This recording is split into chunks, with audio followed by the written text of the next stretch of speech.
My name is Brian Hayes. I'm the gameplay producer on Fight Night Round 4.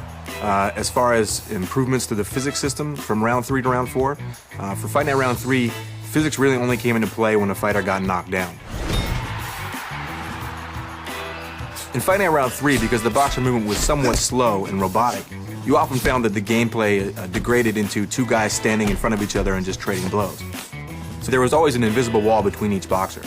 They would never allow the boxers to get very close together because there'd be excessive clipping of arms passing through heads and bodies and torsos. With the new physics-based gameplay engine of Fight Night Round 4, we can let those guys get really up close and personal, so they can really stand head-to-head and exchange blows at close range.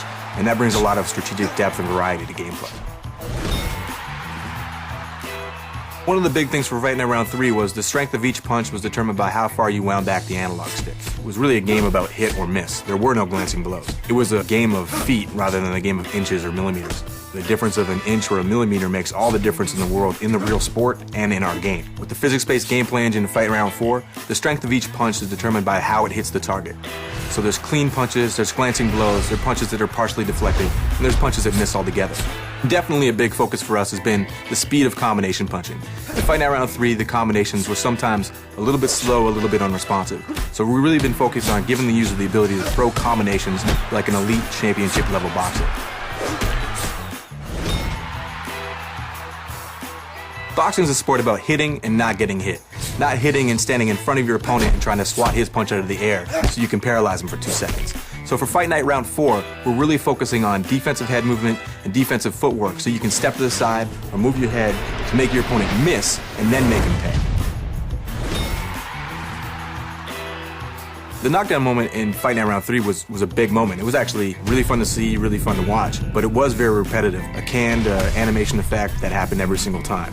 Well, with the physics-based gameplay engine, we're actually using physics to drive the facial distortion and all the effects that happen when you see that big punch.